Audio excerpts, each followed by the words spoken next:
नमस्कार बच्चों, हमारा यूट्यूब चैनल स्काई मेंटर में आप लोगों का स्वागत है।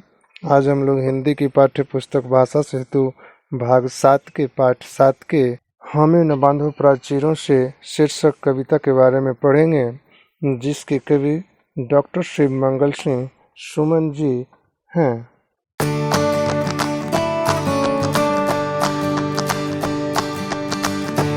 तो आइए हम लोग सबसे पहले कवि शिव मंगल सिंह सुमन जी के बारे में पढ़ते हैं। मेरा देश जल रहा है, कोई नहीं बचाने वाला, जैसी कालजयी रचना के प्रणेता शिव मंगल सिंह सुमन का जन्म 5 अगस्त 1915 को उत्तर प्रदेश के उन्नाव जिले के झंगरपुर में हुआ था। वे रीवा, ग्वालियर आदि स्थानों में रहकर आरंभिक शिक्षा प्राप्त की हैं। वे एक अग्रणी हिंदी लेखक और कवि थे। उन्होंने एमए और पीएचडी की डिग्री भी अर्जित किया। बनारस हिंदू विश्वविद्यालय से हिंदी में उन्हें 1950 ईस्वी में डी लिटरेचर के साथ भी सम्मानित किया गया। इनके काव्य का मूल स्वर ओजस्विता का है। उनकी कविताओं में भाव विह्वलता और वेदना की गहरी टीस मिलती है। उनके गीत भावुकतापूर्ण हैं और उनमें सामाजिक उत्तरदायित्व की अनुगूंज है। जीवन की वास्तविकता और विद्रोह का तूफानी प्रवाह उनके काव्य में विशिष्ट भंगिमा के साथ प्रस्तुत हुआ है। अभिव्यक्ति की सहजता एवं ओजमयी शैली ने उनके काव्य को प्रभावशाली और हृदयाग्राही बनाया है। सुमन ने 1968 से लेकर 78 के दौरान विक्रमशिला विश्वविद्यालय उज्जैन के कुलपति के रूप में काम किया। उत्तर प्रदेश हिंदी संस्थान लखनऊ के उपराष्ट्रपति यानी वाइस प्रेसिडेंट 1956 से 61 के दौरान प्रेस और सांस्कृतिक अटैच भारतीय दूतावास काठमांडू, नेपाल और 1977-78 के दौरान अध्यक्ष भारतीय विश्वविद्यालय संघ नई दिल्ली रहे। वह कालिदास अकादमी उज्जैन के कार्यकारी अध्यक्ष भी थे। 27 नवंबर 2002 को दिल का दौरा पड़ने से उनका निधन हो गया। अब हम लोग कविता की पंक्तियों को पढ़ने जा रहे हैं।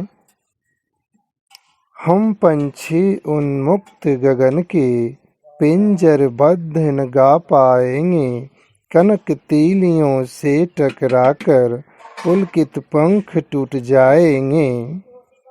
प्रस्तुत काव्य पंक्तियों के माध्यम से कवि पिंजरे में बंद पक्षियों के माध्यम से उन्मुक्त एवं स्वच्छंद जीवन के महत्व के बारे में बताते हुए कहते हैं कि हम उन्मुक्त गगन के पक्षी खुले आसमान में स्वच्छंद रूप से उड़ने वाले हैं। हम पिंजरे में बंद होकर नहीं गा पाएंगे, उसमें सोने की छोटी छोटी तीलियों से टकरा टकरा कर मेरे कोमल पंख टूट जाएंगे। आगे की पंक्तियों में ध्यान देंगे। हम बहता जल पीने वाले मर जाएंगे भूखे प्यासे, कहीं भली है कटुक निवौरी कनक कटोरी की मैदा से।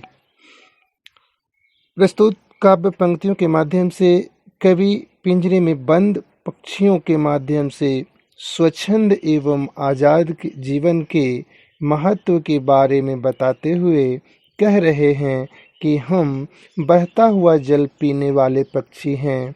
हमें पिंजरे में कैद करके मत रखो, वहाँ हम भूखे प्यासे मर जाएंगे।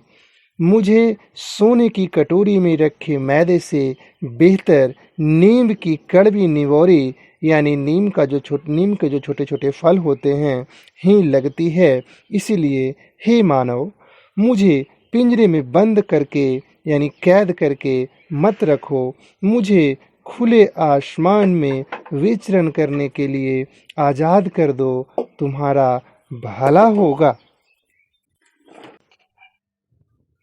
आगे की पंक्तियों में ध्यान देंगे। स्वर्ण श्रृंखला के बंधन में अपनी गति उड़ान सब भूले, बस सपनों में देख रहे हैं तरु के फुनगी पर के झूले।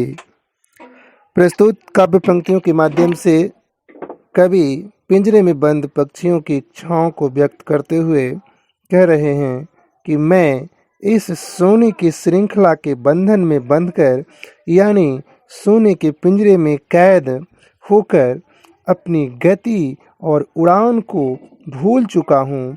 अब तो केवल सपने में ही देखता हूँ कि मैं प्रकृति की गोद में वृक्ष की सबसे ऊंची डाली पर बैठकर हवा के मंद मंद झोंकों के साथ झूला झूल रही हूँ।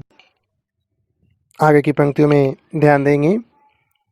ऐसे थे अरमान की उड़ते, नील गगन की सीमा पाने, लाल किरण सी चोंच खोल, चुगते तारक अनार के दाने।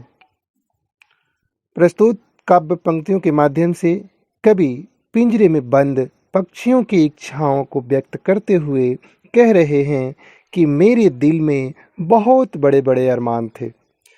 मेरे अरमान ऐसे थे कि मैं नीले आसमान में उड़कर उसकी अनंत सीमाओं को पा सकूं एवं अपनी लाल किरण की जैसी चोंच खोल खोल कर लाल लाल अनार के दाने के जैसे तारों को चूग सकूं।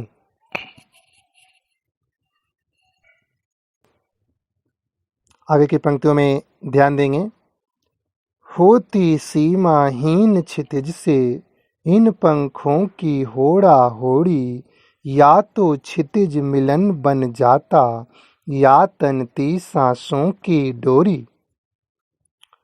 प्रस्तुत काव्य पंक्तियों के माध्यम से कवि पिंजरे में बंद पक्षियों की अनंत इच्छाओं को व्यक्त करते हुए कह रहे हैं कि मेरी बहुत इच्छा होती थी कि इन सीमाहीन यानी जिसकी कोई सीमा न हो क्षितिज, जहाँ धरती और आसमान मिलते हुए दिखाई दें या प्रतीत हों, से मेरी इन पंखों के द्वारा होड़ा होड़ी, पक्षियों का एक विचित्र प्रकार का खेल होता है, होड़ा होड़ी होती, या तो वो क्षितिज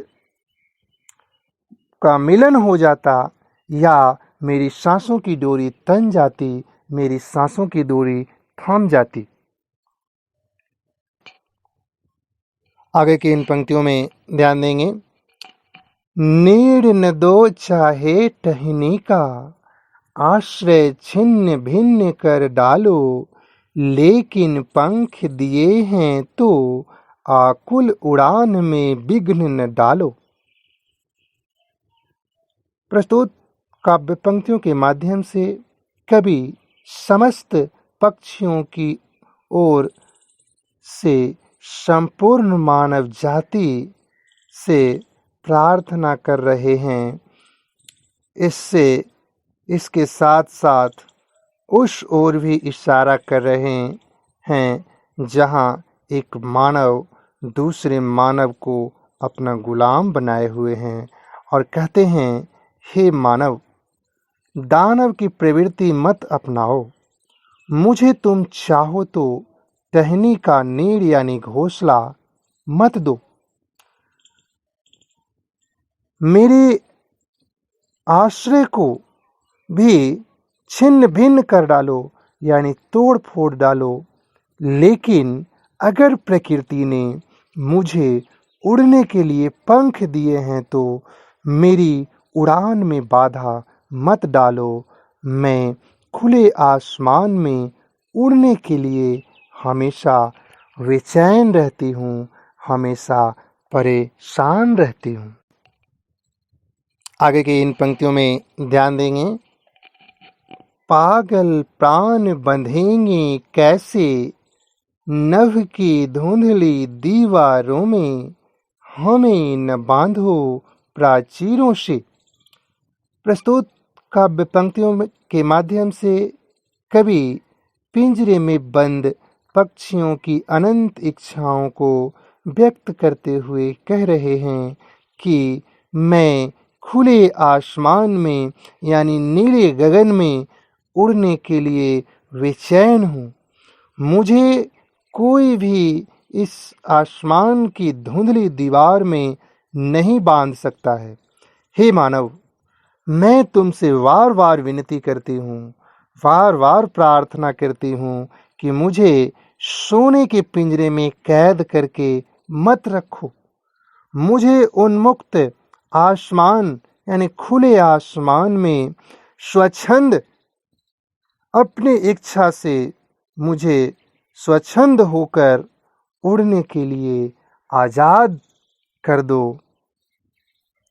अगर आप लोगों को इस पूरी कविता में कुछ समझने में परेशानी हुई होगी तो आप हमें कमेंट बॉक्स में लिखकर बताएंगे।